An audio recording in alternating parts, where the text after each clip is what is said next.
असदुद्दीन ओवैसी को आदत हो गई होगी ये वोट कटवा वाला टैग सुनने की। तो इसका क्रेडिट देना पड़ेगा भारत के प्रधानमंत्री को कि उन्होंने भारत की राजनीति से इनविजिबल कर दिया अल्पसंख्यक समाज को। प्रधानमंत्री तो रैली में पसमानदा मुस्लिम्स का जिक्र करते हैं। ये पसमानदा मुसलमान का बात तो किया और सुप्रीम कोर्ट में लिख कर देते हैं कि वो तो इंडिया के नहीं है, तो बाहर फॉरेन से हैं। जब से राहुल गांधी की भारत जोड़ो यात्रा अपना तेलंगाना लेग पूरा करके आई और उन्होंने केसीआर सरकार पर राजनीतिक हमले किए और ये भी कहा कि सीएम तो पीएम से मिले हुए हैं और ओवैसी सीएम के दोस्त हैं, तो इसलिए ज्यादा एग्रेसिव हो रखे हैं। जंग गुजरात में है, जंग हिमाचल में है और आप समझ रहे हैं कि सरहद से चल के जाऊंगा तो उसकी आवाज फ्रंट में आवाज आई नहीं आई। तो अखिलेश यादव भी तो फिर आपके दोस्त बने होंगे उसी लोकसभा में रहते हुए। तुम दोस्त जिसके दुश्मन उसका आसमां क्यों हुए। अच्छा, अरविंद केजरीवाल वो 2013 के नरेंद्र मोदी नजर आते हैं मुझे। बात मुलाकात हुई आपकी अरविंद ये केजरीवाल? हम पर इल्जाम लगाते हैं, मगर जब ये पहला चुनाव लड़ रहे थे तो उनको मालूम कौन आके मिला था हमसे। कौन मिला था आपसे? वो छोड़ दीजिए, हम नाम नहीं लेंगे। ये आप आधा सिरा छोड़ते हैं तो जनता की उत्सुकता बढ़ जाती है। उनको याद रखना चाहिए बात।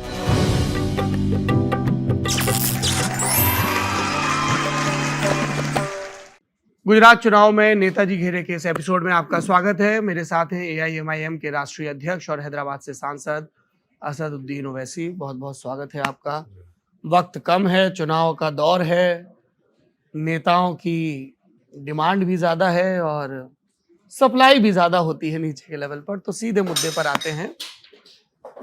182 सीटें हैं गुजरात में। AIMIM कितनी सीटों पर चुनाव लड़ने जा रही है?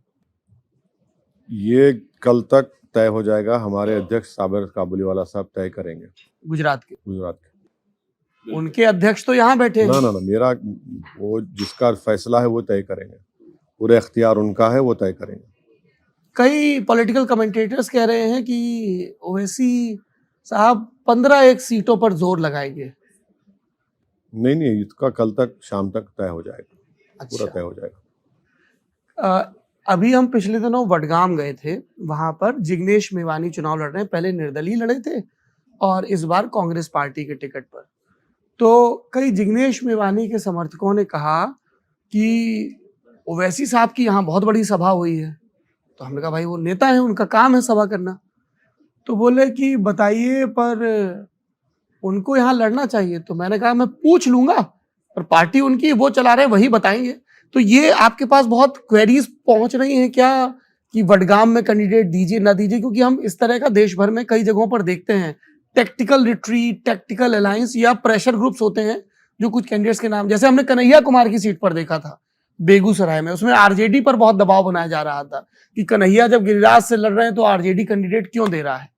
क्या कहेंगे आप वडगाम? नहीं, वहां पर तो आरजेडी हारी कन्हैया की वजह से। अगर कन्हैया नहीं लड़ते तो मंत्री हार गए थे।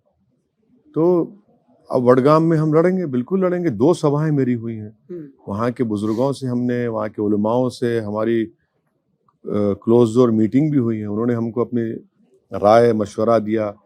हमको ख़ास तौर से कहा कि अच्छे आदमी को यहाँ से कैंडिडेट दीजिए जो यहाँ रहकर काम कर सके।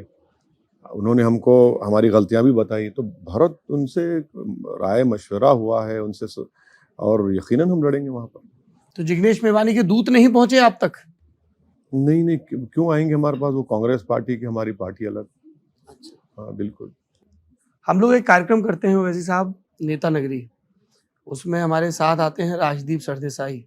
बता रहे थे कि आप उनसे फोन पर झगड़े गोपालगंज की व्याख्या को लेकर। नहीं कि राजदीप सरदेसाई जो है ना, वो बहुत सी बातें जो है वो जो मसाला लगाकर पेश कर देते हैं। तो राजदीप सरदेसाई का मामला ऐसा ही होता है। अच्छा। हाँ, वो मसाला। अब इसकी भी क्लिप घूमेगी? नहीं, बिल्कुल हम आप घूमेगी। अब हमारे घर में आप दावत दिए आपको जी, तो आप उसको मसाला लगाकर पेश करते हैं। नहीं वो तो तारीफ ही करते हैं। नहीं, हम भी तारीफ करते हैं उनकी, बिल्कुल। हम भी उनकी तारीफ, कहाँ उनकी तनकीद कर रहे हैं जी। हमारे दोस्त हैं, हम तो लड़ते हैं उनसे भी। हाँ। उनको बोलते भी हैं। तो ऐसा कुछ भी नहीं है। गोपालगंज के बारे में हम उनसे कहा कि भाई उस सीट का जो आपने लिखा था कि अपोजिशन का सारा वोट जोड़ दो तो बीजेपी से, तो उसमें लालू यादव के साले भी तो लड़े थे। साधु यादव। हाँ, वो तो वहाँ के विधायक भी थे, सांसद भी थे। और देखिए, जब जनता 11-12 हजार वोट डाल रही है तो ये तो उनकी आप बेइज्जती कर रहे हैं। और मेरा मानना है कि बिहार की जनता बहुत बाशऊर होती है, पॉलिटिकली कॉन्शियस होती है उस हिंदी हार्टलैंड में। बहुत यानी उनको लोकल चीज बहुत ज्यादा मालूम होती है, पॉलिटिक्स। उनकी आप बेइज्जती करने के बराबर है कि भाई आप क्यों लड़े, डिवाइड हो गया। अरे भाई, जब 2019 में पूरी लोकसभा की सीट पर राजद जेडीयू हार गए और एक ही जीती जहां से हम लड़े थे, जब क्या बोलेंगे उसको आप? भाई जब आप हार जाते हैं तो आप सत्ता में आप है ना, आप इतना गुरूर में क्यों है, अहंकार में? आपको तो सोचना चाहिए गिरेबान में जाकर कि क्यों मारे, क्यों हमको नहीं मिला है, बजाय उसके कि आप उंगली उठाते हैं, बजाय उसके कि आप तौहीन करते हैं, इल्जामात लगाते हैं हम पर। तो अब तो लेकिन असदुद्दीन ओवैसी को आदत हो गई होगी ये वोट कटवा वाला टैग सुनने की। नहीं, देखिए, जितना ये मुझे बोलेंगे ना उतना मेरे पार्टी के जो जिम्मेदार हैं और जो जनता वोट डालना चाहती है उनके हौसले और मजबूत होंगे। ये लोग ये समझ रहे हैं कि इस तरह पुकारा करने से ऐसा कुछ फर्क कुछ नहीं होगा। भाई 186 लोकसभा सीट पर कांग्रेस भाजपा का डायरेक्ट मुकाबला 2019 में आप सिर्फ 15 जीतते हैं। 6 महीने पहले राजस्थान, मध्य प्रदेश, छत्तीसगढ़ आप जीतते हैं। 65 लोकसभा की सीट में आप सिर्फ 3 निकालते हैं। अमेठी राहुल गांधी हार जाते हैं स्मृति ईरानी के खिलाफ, वहां पर नहीं बोलेंगे आप बी टीम। 27 साल से आप हार रहे हैं तो आप वोट कटवा है कांग्रेस पार्टी यहाँ पर 27 साल से हार रहे हैं गुजरात। तो ये जो है ना, ये इनका एक नफरत है मुसलमानों से, चाहे वो सेकुलर लिबरल क्लास हो या हिंदुत्व आइडियोलॉजी के लोग हों। इन दोनों में एक एग्रीमेंट है कि भारत की राजनीति में कभी मुस्लिम पॉलिटिकल एम्पावरमेंट ना हो। इस सेकुलर लिबरल क्लास को थोड़ा सा और खोल के बताएंगे दर्शकों को। नहीं, सेकुलर लिबरल क्लास जो ये समझते हैं कि आइडेंटिटी की पॉलिटिक्स के खिलाफ वो जरूर होते हैं, मगर उस आइडेंटिटी के खिलाफ होते हैं जहां पर मुसलमान आ जाता है। दूसरी आइडेंटिटी के खुश होते हैं, कास्ट आइडेंटिटी पर खुश होते हैं। जहां लफ्ज मुसलमान आएगा, नहीं ये मत, ये आइडेंटिटी हम। तो इसका क्रेडिट देना पड़ेगा भारत के प्रधानमंत्री को, श्री नरेंद्र मोदी को, कि उन्होंने भारत की राजनीति से इनविजिबल कर दिया अल्पसंख्यक समाज को। अब कोई बात करने तैयार नहीं है, कोई बोलने तैयार नहीं है। आप ललन टॉप पर एक प्रोग्राम करिए, हमारी आपसे रिक्वेस्ट है। बताइए। आप तो हम नहीं बोलना चाहिए, आप बता दीजिए कि जहां पर बड़े बड़े सेकुलर पार्टीज के फंक्शन होते हैं, कोई मुसलमान इनके ऐसा बाजू बैठता है क्या? सर कैसे हैं ऐसा करते हुए, दूर हट। आप वो हाल करके रख दिए, देख लीजिए, इनविजिबल कर दिए भारत के प्रधानमंत्री, लोग उसी नक्शे कदम पे चल रहे हैं। तो आइडियोलॉजी पे कहाँ मुकाबला हो रहा भाजपा से? तो ये जो और इसमें जो सेकुलर लिबरल में एक माइनॉरिटी सेक्शन है जो हमारी ताईद में खड़ा होता है, बोले नहीं ओवैसी जो बात कर रहा है सही है, मगर जो ज्यादा मेजॉरिटी में है उनको लगता है कि ना ये दिस इज नॉट ऑन। आप ये बात कह रहे हैं, अभी थोड़ी देर पहले वडगाम का जिक्र आया। इमरान प्रतापगढ़ी कांग्रेस के माइनॉरिटी मोर्चा के मुखिया हैं, सांसद हैं, वो भी एक बड़ी सभा करके आए, तो वो काउंटर करेंगे और तमाम नेता जो अलग अलग पॉलिटिकल पार्टी के हैं कि भाई हमें तो रिप्रेजेंटेशन मिल रहा है। करना चाहिए ना, क्यों नहीं करना चाहिए? काउंटर करिए आप, हम तो वही बोल रहे हैं। मगर जब आपके नेता हार जाते हैं अमेठी से तो उनको बी टीम क्यों नहीं बोलते आप? जब आपकी पार्टी 186 में से 15 सीट जीतती है तो उनको ओट कटवा क्यों नहीं कहते आप? क्यों नहीं कहते आप? दिल्ली के मुख्यमंत्री की पार्टी आ रही तो उनको आप क्यों नहीं कहते? इस तरह की लैंग्वेज क्यों इस्तेमाल नहीं करते? उनका नाम असदुद्दीन ओवैसी नहीं है, इसलिए वो जबान और वो अल्फाज वो हमारे लिए इस्तेमाल होते हैं। तो ओवैसी, कई ऑब्जर्वर्स ने यह भी कहा कि जब से राहुल गांधी की भारत जोड़ो यात्रा अपना तेलंगाना लेग पूरा करके आई और उन्होंने केसीआर सरकार पर राजनीतिक हमले किए और ये भी कहा कि सीएम तो पीएम से मिले हुए हैं और ओवैसी सीएम के दोस्त हैं, तो इसलिए ज्यादा एग्रेसिव हो रखे हैं क्या? ये महाशय जो पूरा देश फिर रहे हैं जी, जंग गुजरात में है, जंग हिमाचल में है, और आप समझ रहे हैं कि सरहद से चल के जाऊंगा तो उसकी आवाज इस रन में आवाज आएगी? नहीं आएगी। अच्छा, तेलंगाना आए, बाई इलेक्शन हुआ, जमानत जब्त होगी आपके कैंडिडेट की, टीआरएस जीती 10,000 वोट से। अब कहाँ उनका सर है? उन्होंने उस कैंडिडेट को, खैर वो उसको लेकर अपने साथ चले उनकी विधानसभा में नहीं, मगर नहीं जीत पाई कांग्रेस, जमानत जब्त हो गई। बुरा हाल है तेलंगाना में कांग्रेस पार्टी का। अब उसका जिम्मेदार कौन है? हमको देंगे जिम्मेदारी आप? गलत बात है। तो आपको लग रहा है कि रेवंत रेड्डी के नेतृत्व वाली कांग्रेस के बजाय KCR versus BJP battle ground होगा नहीं नहीं, तेलंगाना हम में? देखिए, मैं ये नहीं कह रहा हूँ, मैं ये कह रहा हूँ कि हर पॉलिटिकल पार्टी अपना इलेक्शन लड़ेगी, मगर जब कांग्रेस इस तरह की बात हम पर इल्जाम लगाती है तो हम उसका जवाब दे रहे हैं। वो तो मजबूत हो, कांग्रेस मजबूत हो, मेहनत करें। क्या कर रहे हैं? कुछ कर ही नहीं रहे हैं वो लोग। कहाँ कर रहे अरे हैं? यात्रा निकाल रहे हैं इतनी बड़ी। चलिए, अच्छा है, निकालें, चलिए, अच्छा हाँ? है, चलिए, बहुत अच्छा। कहीं ओवैसी को ये चिंता तो नहीं है कि उनका वोट बैंक छीन जाएगा, इसलिए आक्रामक हैं? मुझे कोई फिक्र नहीं है। मैं अब हमारे पार्टी के जिम्मेदारों की मेहनत, हमारा उसमें थोड़ा बहुत उनका साथ देना, वो हमारे लिए काफ़ी है। हमको कोई फर्क नहीं पड़ता। अरे भाई, आप अमेठी नहीं जीत पा रहे हैं, आप कर्नाटका में हारते जा रहे हैं, म्यूनसिपल इलेक्शंस में, बीजापुर में इलेक्शन हुआ, हम 4 सीट लड़े, 2 हम जीते। एक विधायक हमारे कॉर्पोरेटर को कांग्रेस ने खरीद लिया, ले लिया, जो भी है, चला गया वो। आप वहां बीजेपी से हार गए। ले लिया कि खरीद लिया? अब जो भी है, क्या है नहीं मालूम, मगर 4 में 2 हम जीते, 2 में सेकंड आए, बीजेपी जीत गई वहां पर। अब इल्जाम नहीं लगा सकते हम पर। तो ये इनको देखना चाहिए। अब हम टीआरएस वहां पर कर रही है, हमारा मुख्यमंत्री बहुत श्रूड पॉलिटिशियन है। Shrewd politician? बहुत केसीआर बहुत श्रूड है। हाँ, बहुत श्रूड है, चालाक, बहुत श्रूड है। और देखिए, वो आदमी जो है उसको अंडर एस्टिमेट करते हैं कांग्रेस पार्टी के लोग, कभी रेस्पेक्ट नहीं करते, उसका कैरेक्टर असैसिनेशन करते रहते हैं, बकवास बकते रहते हैं। मगर भाई, जो उसने तेलंगाना में किया वो भी तो देखिए आप। आज 8 साल से वो मुख्यमंत्री हैं। आज उन्होंने 8 मेडिकल कॉलेजेस का इनॉग्रेशन किया। पीने के पानी के मसले को उसने बिल्कुल तेलंगाना में ख़त्म कर दिया। किसानों को फ़ायदा हो रहा है। हाँ, इंफ्रास्ट्रक्चर और बढ़ना चाहिए, बट आपको ये भी तो देखना पड़ेगा ना। आप अंडर एस्टिमेट करते हैं। ये एंटाइटलमेंट की पॉलिटिक्स ख़त्म करना चाहिए लोग। ये आप जीत हार की बात कर रहे हैं। बिहार में आपके विधायक जीत कर आए तो थे, सब चले गए आरजेडी के पाले में। तो वही तो हम कह रहे हैं कि जब महाराष्ट्र में, मध्य प्रदेश में, कर्नाटका में और राजस्थान में जब कभी ऐसा होता है तो उस वक्त पुकार कर शोर मचाया जाता है कि आसमान को सर पे उठाया जाता है कि भाजपा ने पॉलिटिकल टेररिज्म कर दिया हमारे एमएलए को लेकर। ये क्या करे आपने? जो आरजेडी आपके विधायकों और अब हम जाएंगे सीमांचल को, हम अपनी तकलीफ को सीमांचल की जनता के सामने बयान करेंगे। हम वादा करें, हम वहां पर वचन देकर आए सीमांचल जनता को, हम आपके लिए लड़ेंगे।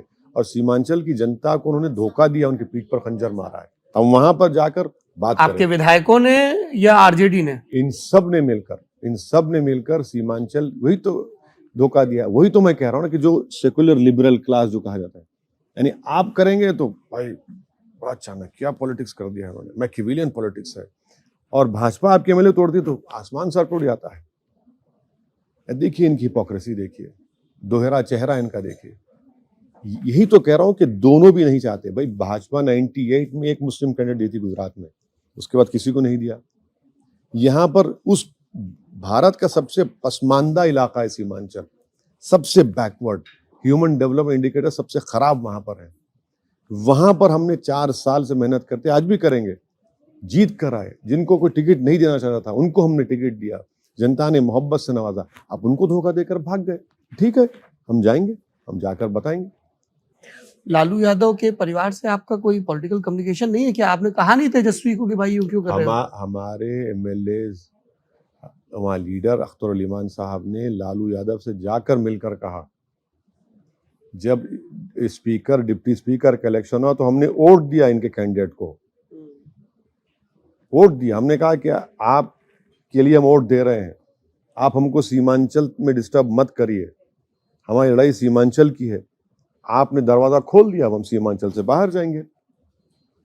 आपने दरवाजा खोल दिया, ठीक है, हम सीमांचल से बाहर जाएंगे, मगर सीमांचल की जनता को आपको जवाब देना पड़ेगा।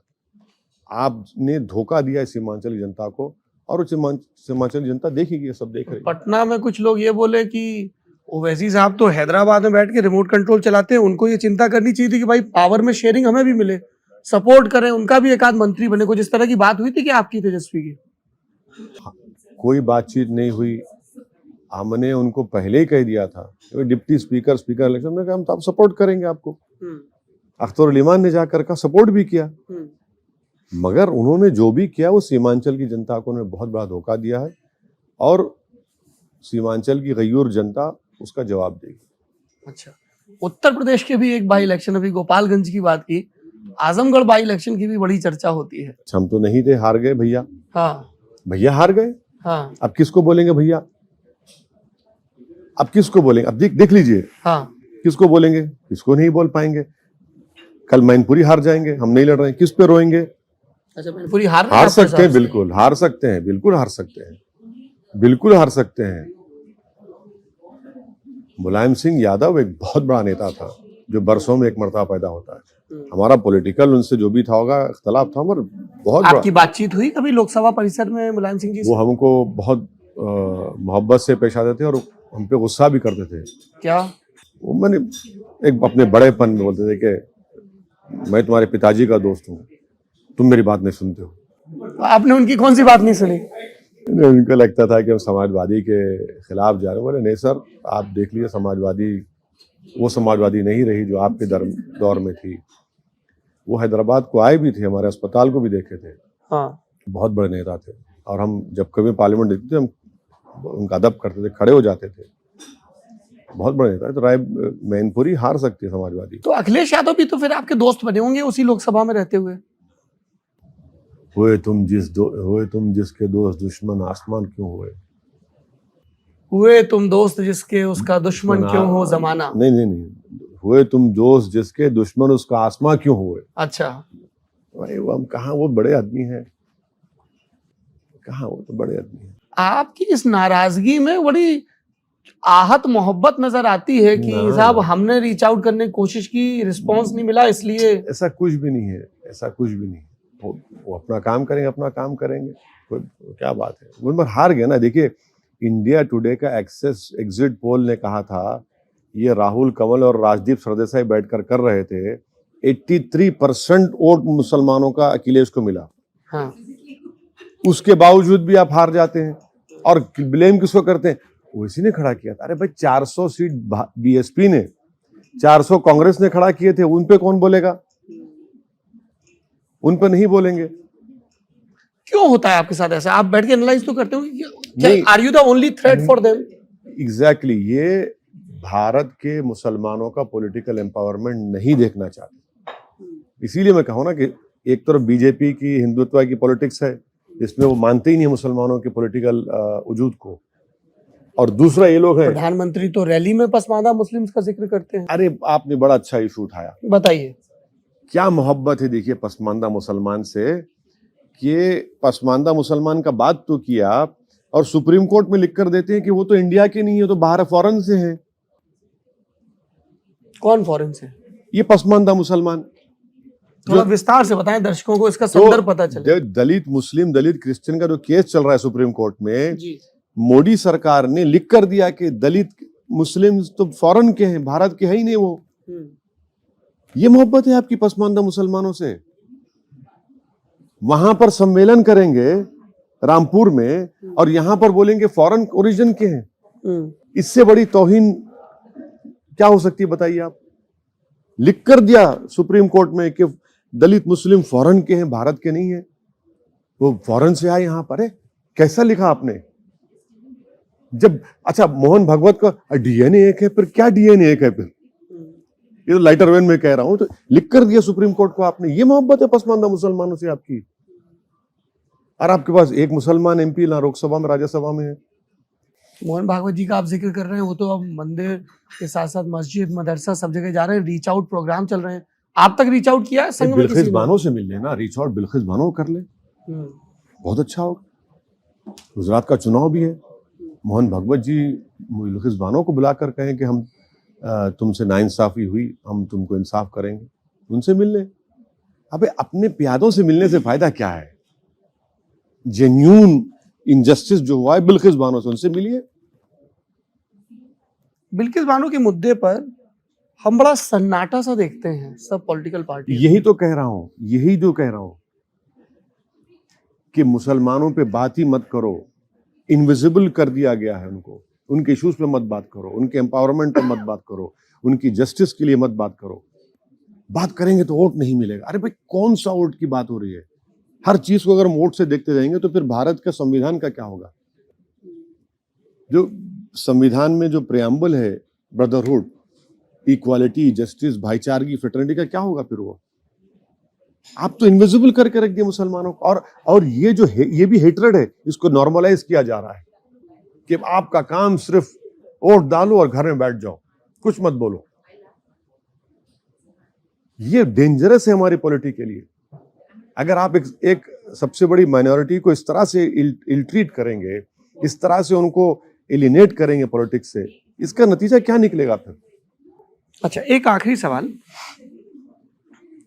चूंकि इलेक्शन में मैथमेटिक्स बड़ी इंपॉर्टेंट होती है, आपको कितना वोट मिल रहा है, तो कई ऑब्जर्वर्स ये पूछते हैं सवाल कि अगर असदुद्दीन ओवैसी सिर्फ मुस्लिम पॉलिटिक्स करते रहेंगे तो न्यूमेरिकली कितनी सीटों पर उनकी प्रेजेंस आ जाएगी?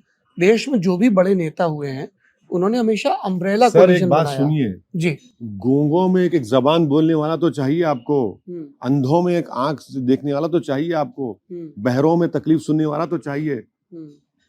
इतने जो जीत के आ रहे हैं, बोल रहे हैं गुजरात में, बोल रहे हैं, कुछ तो बोले ना। हम 2 ही एमपी इम्तियाज जलील जो आपकी कबीले से निकल कर आए हमारे पास, पत्रकार जी, कुछ तो करते हैं। 540 की लोकसभा में हम कुछ बोलते हैं 5-6 मिनट के लिए तो लोग, पार्लियामेंट सुनती है, दुनिया सुनती है। ये न्यूमेरिकल, ये देखिए न्यूमेरिकल मैथ्स कब तक चलेगा भाई? आप जिसके वोट ले रहे हैं उनकी भी तो बात करिए कभी। आप तो उनको बिल्कुल ही सफे हस्ती से मिटाने की कोशिश कर रहे हैं। हम तो आपके प्रोग्राम के जरिए भारत के अल्पसंख्यक समाज से अपील करेंगे कि जो लोग आपको खामोश बिठा रहे हैं आप उनका साथ देंगे, जो आपके लिए पुकार रहे हैं उसका साथ देंगे। अगर आप इसी तरह खामोश रहेंगे तो पूरा खामोश कर देंगे, आपको कब्रिस्तान बना देंगे, सन्नाटा कर देंगे पूरा आप लोगों का।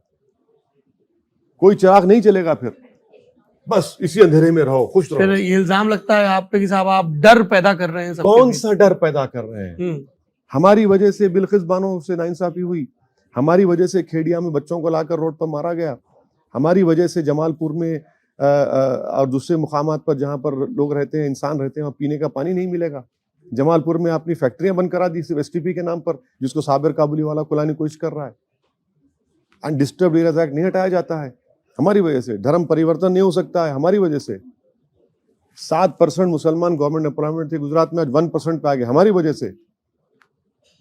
माइनॉरिटी मिनिस्ट्री नहीं है हमारी वजह से। कितनी बातें आपके सामने रखो, यही तो हमको तकलीफ होती है। देखिए नाइंसाफी को जब देखते हैं तो बोलना पड़ेगा। आप बोले नहीं नहीं नहीं अभी वक्त नहीं। अबे कौन सा वक्त चाहिए तुमको? आज़ादी का अमरूज सब मना रहे हैं तो उन मुजाहिदीन आज़ादी को खराज अकीदत पेश करो भाई। उन्होंने खुलकर बोला अपनी बात को, तुम भी तो बोलो फिर। हिकमत के नाम पे बुज़दिली के मज़ाहरे कब तक करते रहेंगे हम लोग? तो आप रीच आउट करते हैं दूसरी पॉलिटिकल पार्टीज को कि हमारे साथ आइए इन इश्यूज पे? देखिए अहमदाबाद गुजरात में चुनाव में साबिर काबुलीवाला साहब को लोगों ने जाकर कहा कि भाई 3 मुसलमान एमएलए हैं, आप कुछ बात करिए। साबिर काबुलीवाला साहब ने कहा कि ठीक है मैं 2 पर नहीं लड़ाता हूँ। तो बोले नहीं 3 पर मत लड़ाओ। अरे वहां पर मेरे कॉर्पोरेटर्स हैं। साबिर काबुलीवाला 2 मर्तबा का विधायक है, उसने वहां पर कई काम करवाए। आज एसटीपी का काम उसकी वजह से शुरू होने वाला है वहां पर। आप बोले लड़े मत, वडगाम मत जाओ। वडगाम क्यों जा रहे हैं? ये तो सेकुलर लिबरल क्लास का जो मामला है, वडगाम मत जाइए, ये 3 छोड़ दीजिए और लड़ लीजिए। आप होते कौन है भाई? हमारे माई बाप हैं आप अगर इंटेलेक्चुअल ऑनेस्टी आप में है, अगर आप वाकई में सेकुलरिज्म को भारत के संविधान मानते, बोले हाँ उसका राइट है, लड़ना चाहिए। जो एक माइनॉरिटी सेक्शन है जो हमको कहता है लड़ो तुम, कोई बात नहीं, लड़ना चाहिए हमको।